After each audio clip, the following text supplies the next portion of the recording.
This is one of the best comics working today. Please welcome to the show, Mr. Bill Burr. How you doing, Bill? Hey, what's going on, man? Not much, man. I appreciate you taking the time out of your day to call in. I want to say first off, taking no time out of my day. I was just sleeping on the couch. Just cuddled up with that. Do you still have the pit bull?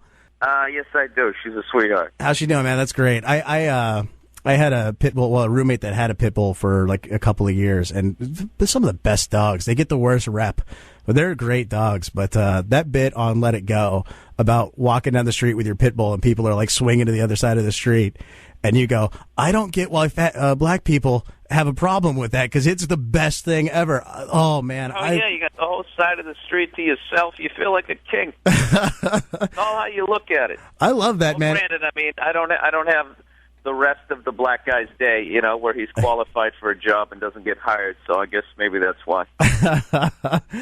I think that's one of my favorite things about you as a comic, though, Bill, is that you'll take those subjects and you are fearless, man. Like you will address anything like that, race, anything that's considered taboo. You attack it. You're fearless about it, and it's wonderful to listen to, and it's a real inspiration as a comic. Oh, thanks. I love listening to you take those subjects on. The reality is, as long as there's no, if you mean something in a malicious way, the crowd, I don't know how they do it. They just pick up on it. They can just sense it. But if you really don't, you're not saying anything in a mean way, like you're not really getting away with anything. I guess getting away with something is when you actually meant it in a bad way and the crowd didn't realize it, I guess. You're getting away with it. It is a very fine line to walk up there. You do it very well. And I think the most important part is when you're taking those subjects on, you do it in a way that they're funny. I mean, that's the first goal. The most important thing is if you're taking those things on and you can make it funny, you're golden. But yeah, I agree with you. The maliciousness, it helps that you're looking at it as an observation thing, not in a mean way, but just like, hey, here's some stuff, America, that's true about you. I'm holding the mirror up, look into it, and I'm going to, twist it and make it funny at the end. So. You should write my bio, man. That's great. I boil my act down to basically cursing and silly faces. But you're so much more than that, dude. That's what I love about you. Like you have a real. You see how I do that? You see how I draw the compliments out of you by pretending to be humble? Beautiful. Oh, you tricked me. Yeah, the only problem I have with you is that you're from Boston, and I assume you're a Celtics fan. Oh, not Boston, but you're from Mass. I assume you're a Celtics fan? Yep. Yeah. Celtics, Bruins, Red Sox, and Patriots. Yeah. Why wouldn't I be? Are you from out here? I'm originally from San Bernardino, which is like, it's kind of from out here. It's from out here so enough. I think you like the Kings, the Dodgers, the Lakers, right? Yeah. You get mad at you for not liking those.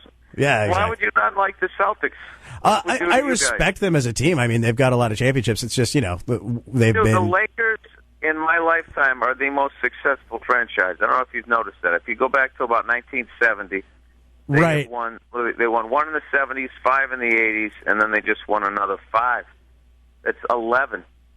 Because you weren't around for the Russell era. In my lifetime, have won, let's see, 2 in the 70s, then they won 4, that's 6. They've won 7. Right. So you're 4 ahead of the Yankees.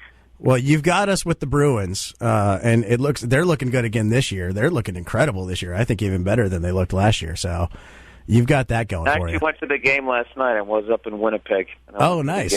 Nice. The Winnipeg Jets. I was happy they got a team back. I felt like they deserved it. The worst thing that ever happened to hockey was Gretzky went down to L.A., and the place sold out because all the Hollywood phonies showed up. They finally had a name, right? Yeah. And then what did they do? They for some reason then thought it would, maybe they'll like it in Phoenix. Right. In Atlanta. I don't know. What was funny is I got really upset as a Kings fan when they let Gretzky go to St. Louis. And I really stopped watching hockey at that point. And when I came back to it was when I was living in Phoenix, and it was right after Phoenix got the Jets. So I kind of became a de facto Coyotes fan. I was like, oh, now I can root for the local team. But I had such a vendetta against, how could you let Gretzky go? One of those things. But yeah, you're right. Hockey, I'll be the first to admit hockey doesn't belong in the desert. There's no reason for it. Phoenix doesn't deserve any sports teams just because their fans are so fickle. You don't deserve a sports team if you can't support it when they suck. Say what you want about Philadelphia fans, but at least they like their team when they suck. I mean, they'll gripe about it a lot on the radio, but they still come out and support. Yeah, something. Philly fans are actually, their being psychos is completely overhyped. Well, they're like, they threw snowballs at Santa Claus and they throw batteries. Dude, Santa Claus would get stabbed out here on the West Coast. An overeager Raiders fan. Fans, LA fans, Oakland fans, like, there's routinely stabbings. Like, by routine, I mean, like, once a year, somebody's getting stabbed. It's insane. Nobody gets stabbed back east. That is true. You don't hear a lot of. It's too cold. Like, you don't want to carry a knife that close to your body for fear that it will freeze to you. It's like putting your tongue on the pole in the snow. Yeah, I don't know what it is. We don't have that. It doesn't go to that level. You know, it's like West Side Story out here. You got too many gangs. I don't know what it is. I don't know what it is. I was on dancing in a circle like that Beat It video. You guys are there, wrists chained together, and you're just trying to tailgate. we're so happy and drunk that we just get stabby. Maybe that's it. I have no idea. It's the sunshine. I can't. Yeah, the USC UCLA game. I got a friend of mine tickets to that. I was going to go, and I couldn't at the last second. And they go to the game, and they end like some 5-on-5 fight. Somebody got stabbed. Yeah, the Dodgers fan or the Giants fan that got beat up. You bring a knife to a game, you intend to stab somebody. Right. No, absolutely. There's no reason, unless, I guess, if they stole food from your tailgate and it's like one of those plastic ones you got at a 7-Eleven. Yeah. Then maybe, I don't know. Yeah, and I feel like maybe I'm not as committed. Go ahead. Let me talk over you some more in your own show, if you don't mind. No, you're the guest. No, I'm sick of ESPN talking about how the Philly fans are the craziest there are. I'm not trying to bait anybody either here to be crazier, but I don't see anybody getting stabbed in Philly. That's so there true. You go, Philly. I've laid down the gauntlet. Step up your game. If anybody's going to get stabbed in Philly, I've seen that YouTube clip, buddy. You might be up there on the list. No, I love that, though, that Opie and Anthony show. Everybody else remembers that except for Philly. Philly doesn't remember that I did that because they boo somebody like every 3 days. So at this point, it was it's like old 6 hat. years ago. So they don't remember me. Gotcha. They got me like last time they booed Bob Hope. I'm like in the same memory bank as that. Nice. Now you're working on the new special. How's it coming? It's coming along. I think I'm in good shape. I got another couple of months to try to do a couple more things in there, throw something else in there, maybe whatever, some new bit comes along, I'll throw that in there too. I'm a big believer in that. You go with all your stuff. Right. All your best stuff. Don't hold anything for the next hour. You just go with your best stuff because, the next hour is going to takes me, a couple of years to put it together. So, yeah, I'm a big believer in that. Does that make you? Do you get mad at guys like Louis? Like, hey, chill out, dude. Like, let us catch up a little bit. Oh, when he was putting those out, I don't know. For me to compete with somebody, I have to feel like they're like I can catch them. And Louis has always been, well beyond and over the horizon. So I'm just more of a fan of his. I don't. Just to stand up alone, I don't feel like I can catch up to. And then on top of that, he's also doing a groundbreaking, brilliant TV show that he writes, produces, acts in, and the whole thing. Like, it's unreal. Yeah, it's amazing. His work ethic, man. Like, because I know he edits it, he does everything. Like, he's intense with the filming. He's all aspects of that show he's involved in. And then he's also putting out a new hour every year. I'm like, dude, you're going to die you got to slow down a little bit. Take some time to chill out. Yeah, no, I don't know. It's like I said, to get upset with somebody, I'd have to be like, I was just catching up with them. Like, that guy's well down the road and over the horizon. So I just kind of, I don't know how he does it. I don't know how you do it. Well, I mean, you're pretty prolific yourself. I mean, once every 2 years is pretty good. I got to say, Let It Go, the album, I just listened to it again today to kind of get ready for the interview. And it was one of my favorite albums, like more recent comic albums of the last, I'd say 5 years. Like, I thought it's just a great, well done CD, well done comedy album. It's funny all the way through. Like I said, you take on certain taboo stuff that, some comics are afraid to touch. And, it's very well done. It's good stuff. I'm really looking forward to the new special. I can't wait to see it when it comes out. Oh, thank you. I wanted to ask you. You came up out of Boston. Is that where you started doing comedy? Was in Boston? Yes, I did. Cool. Yes, I did. Way back in the day when you probably were like 2 years old. Yeah, I'm 33, so yeah, I'm a little bit younger. I'm not as young as some of the other guys, but I'm like in that middle range. Like, I'm not young enough to be like hopeful and idealistic, but I'm not old enough to be completely bitter yet. I'm like that fine line. Well, don't ever do the bitter thing. It doesn't end good. Yeah, I'm trying not to. It's funny. So many comics that I've talked to have told me that, like, don't do the bitter thing. And I, for a couple of years, I really was like, I was lost. I was way too bitter and I wasn't letting any of the silliness out. And that was something you had to learn. You can't get upset that this unfair business treats you unfairly.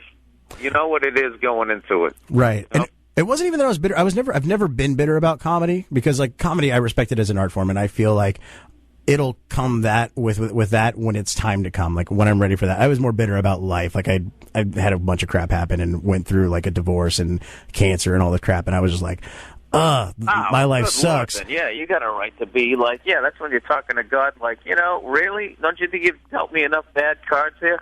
Yeah, but I was missing the important part. I was missing the important part that I'm still alive and like things are going well now. Like you can get caught up in that bitter stuff, and that was the mistake that I made for a little bit, and I feel like I lost a good year. So that ain't a mistake. Yeah. You get cancer and you go through a divorce. One of those is enough. Lord, dude, that's like a lifetime miniseries. Great for material, though. I got to say that. I advise all comics, get cancer and get a divorce. You'll have at least a couple hours out of that. Yeah, I would think so. I wanted to say too, I'm a huge fan of the show Breaking Bad. I was really happy this season to see you show up as in a couple of episodes as like a hitman / tough guy. Not really a hitman, I guess, but just a tough guy. Like, I'm gonna go in there and scare the rich guy into giving up his money. You did a really good job on that show, man. Well, it was easy to act tough when I had Lavelle backing me up. How cool is Breaking Bad? That it's one of the greatest dramas out there, and they put all those comedians on and give us a chance to do that kind of acting work, and that a lot of comedians very few and far between get a chance to do the drama, get acting gigs like that. And one of the things I've liked about that show from the beginning is not only is it a great drama, but it's really funny. Right. Funny in a real-life kind of way, like just the whole dynamic between Mr. White and Jesse, where you got this brilliant science mind and his, former flunky student. I mean, right there, it's just such a great comedy setup. Yeah, and there is so much humor in that relationship that the show minds, and it does it very well, like of walking that line of, there's going to be this great drama and this, like, grip your seat action and stuff, but then there's going to be these like subtle dark humor parts where you're just laughing hysterically, and it's not a comedy, but they do it so well. And I agree with you. It's great that they give comics a chance. I love seeing guys that I know on there. It's like, oh yeah, I know that guy. Yeah, it's awesome. I want to get serious for a moment. I know you were a close friend of Patrice O'Neal's, unfortunately, who passed away a couple weeks ago. We talked about it a little bit on the show. I also know that you and the Opie and Anthony show are doing some stuff to help sell his new CD that's coming out, I believe, to help out his family that's here. Could you talk a little bit about that? Yeah, Patrice has a new CD that you can pre-order on iTunes. It's called Mr. P, and the company that he went with, the record company, reworked the deal where as much money as they possibly can. Obviously, they have to pay for the production of it. Is going to go to his mom and his wife and his stepdaughter. So, if you can do anything, I would, from the bottom of my heart, it would really mean a lot to me and everybody who knew him, if you guys could buy that. And he also has a DVD called The Elephant in the Room, his brilliant special that came out this past year. And if you guys would really appreciate that. Yeah, absolutely. Guys, check that out. Elephant in the Room, again, another excellent special. One of those specials where I watched it and watched it and watched it. Just like, man, it was so inspirational. And, it's unfortunate that, we lost him as a comedy fan. Like, it's unfortunate that we lost him so early in his career because he was brilliant, and I know there was so much more in that great mind of his. Oh, yeah, he was just getting going, man. It's really it's the worst thing ever. That guy is the guy. Like, when Elephant in the Room was coming out, I was so happy for him, but I was also nervous because I was like, is this guy going to make me look like a child doing stand-up? Because he was that level funny. Like, he was, he held court with comedians, and comedians never shut up. And he could sit down, and we'd all gather around him wherever he would be sitting down. And that dude was just the funniest dude, the funniest Patrice ever was just walking around New York City with him. When he would walk into a store and people didn't know who he was, like Patrice buying a newspaper, walking into a diner, going into a, post office, just watching him interact with people was just some of the funniest stuff. I can't even. We sat around the other night, a bunch of guys, and we would just tell him one Patrice story after another, just laughing, crying, and he just was I can't even begin to ever describe how truly funny that guy was. I saw him one night in front of the Comedy Cellar. He was just, making fun of everybody and all that type of stuff, and this transvestite came down the street and he started in on her, and they got into it, man, and they had this epic battle. And I'm telling you, man, Comedy Cellar, that's the best of the best comics. We just stood there and watched it in absolute awe. He let her get a couple in. I remember she said something about his teeth, said he's got so many spaces between his teeth, looks like his tongue's in jail. We all laughed. And he let her get a couple in, and then he just picked her apart. She hung in there, but he picked her apart, and it was just like this spontaneous comedy show. There was it was just outside on the street. I've always compared it to, you ever see that Biggie Smalls video on YouTube where it's before he's famous and he's just standing out in front of that building or something, or a drugstore or something, and he's just freestyling. He just starts battling that other guy, and it was sort of like hip hop, just rapping in its purest form. This was the comedy version of it, and there was just, I don't know. Yeah, that's amazing because he was. I'll tell you right now, I hope people got a chance to see him, or go on YouTube and watch him on the Opie and Anthony show, because that's the closest you're going to see to experience what it was like to hang out with a guy like that level of funny. And it's not even debated amongst me and my friends or anybody. That's the funniest dude we ever met, and it was like. Seriously, that guy was so funny. I discovered a laugh I didn't even know I had. I laughed that hard.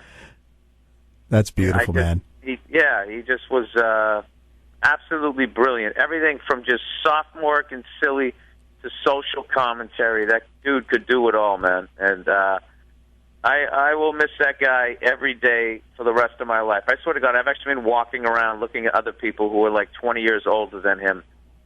And out of shape, and I get like angry at them, like just looking like this person's still alive and Patrice isn't. And not only is this person alive, but Patrice isn't alive now, so where I can listen to him trash how awful this person looks. It's just, I don't know, man. It's a void. It's an unbelievable void. He really set the bar too, man. So I'm kind of feel a little lost as far as what I'm going to compare my stuff to. Because for me, that was the guy. That was the guy. And I think, I think the best way to honor him is just keep doing what you're doing, man. You're, like I said, you're a great comic in your own right.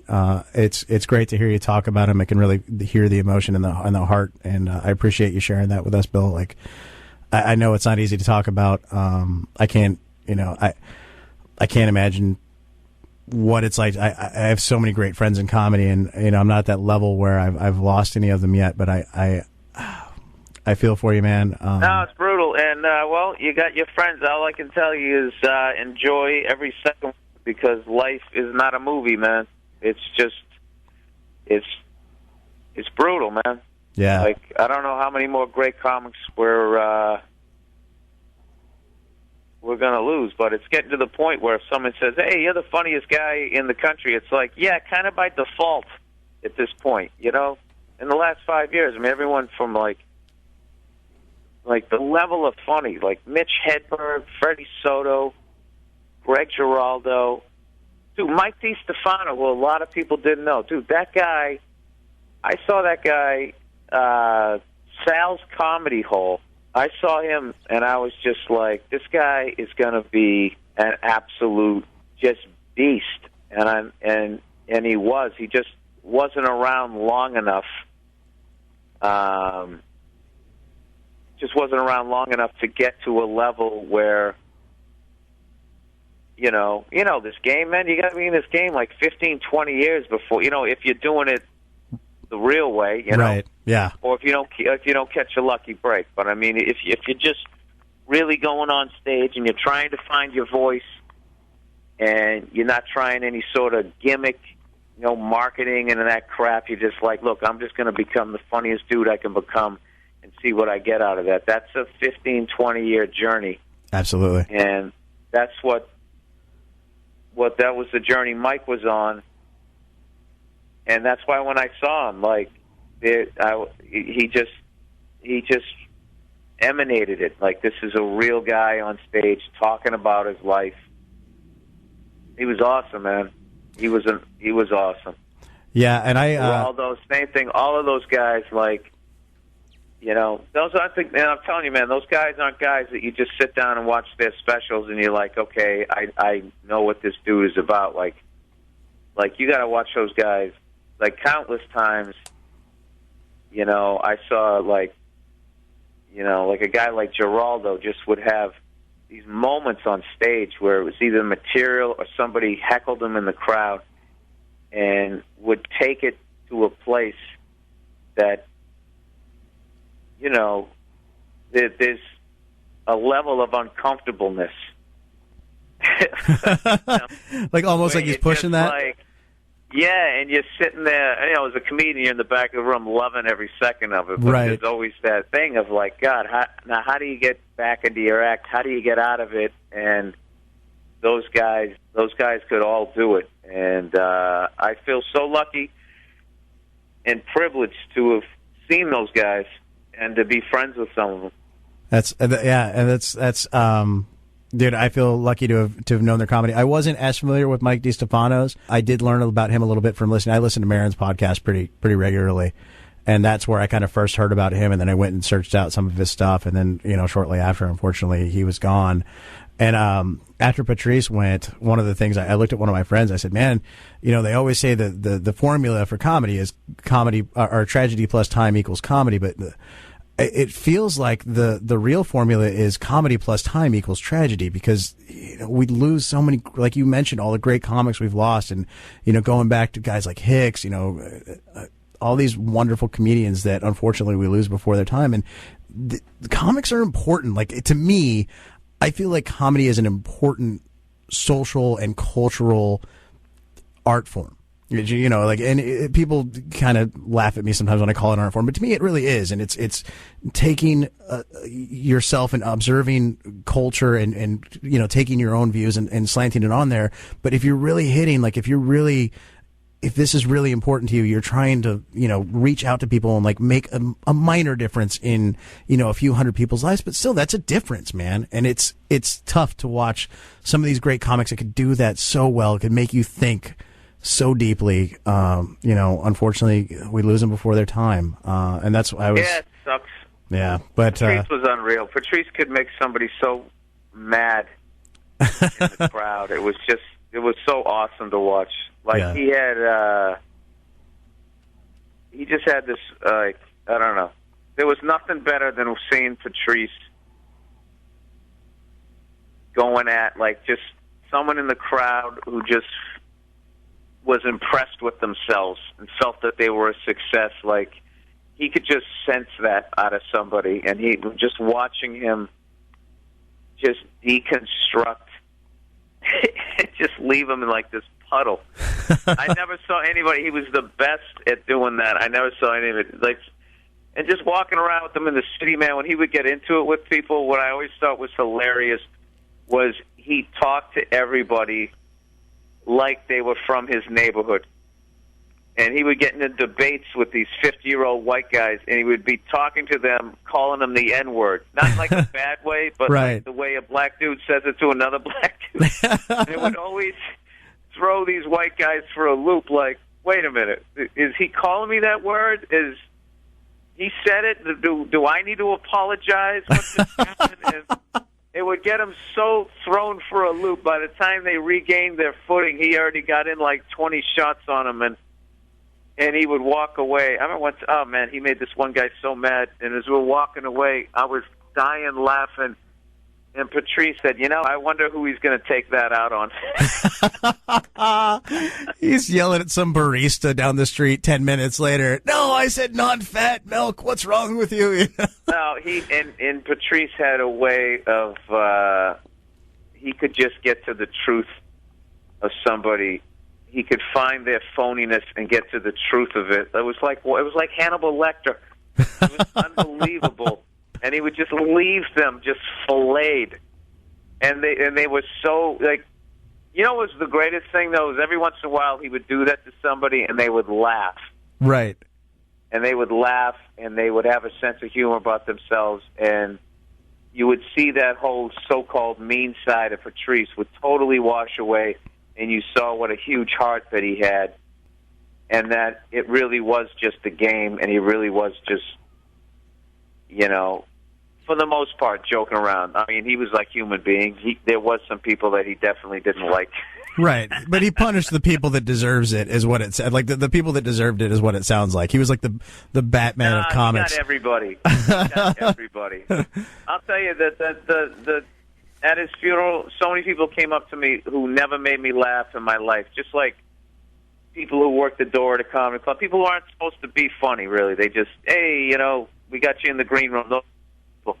Just them describing their relationship with Patrice was making me die laughing. And like one guy said, every time I met Patrice, he hurt my feelings. And I just died laughing. I knew exactly what he was talking about.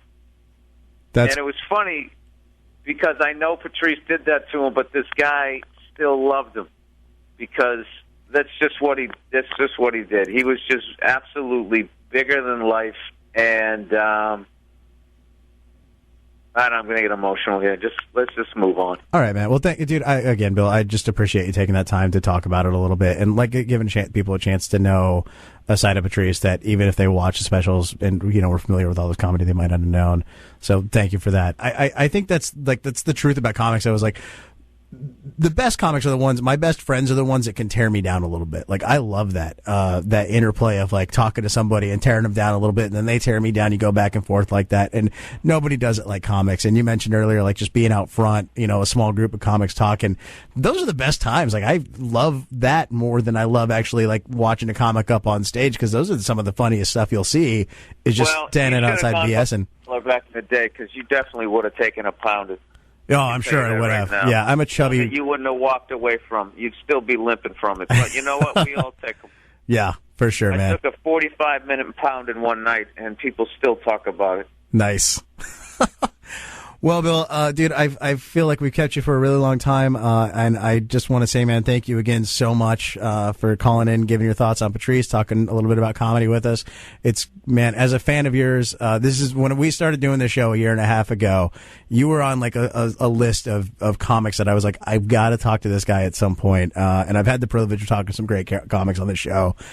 You were honestly like one of my top ones, and I'm really glad to have had this opportunity to speak with you for a little bit. So, well, thank you. I appreciate that. So, bye, Mr. P. Download it off of iTunes. Check out The Elephant in the Room. And if you got anything left after that, come out and see me in Brea, the Improv. Excellent, this man. Weekend, Thursday through Sunday, whoring myself out. There you go. Hey, man, you got to do it. Thanks, Bill. I appreciate it, brother. You have a good night and have a great weekend at Brea. I'm going to try to come out there probably Friday or Saturday and catch one of the shows. So I'll try to hit you up when I'm there. Okay, cool. All right, man. Thanks man. For having me. Have a great one. Talk to you soon. All right, see you. Bye. That was the very wonderful Bill Burr, hilarious comedian.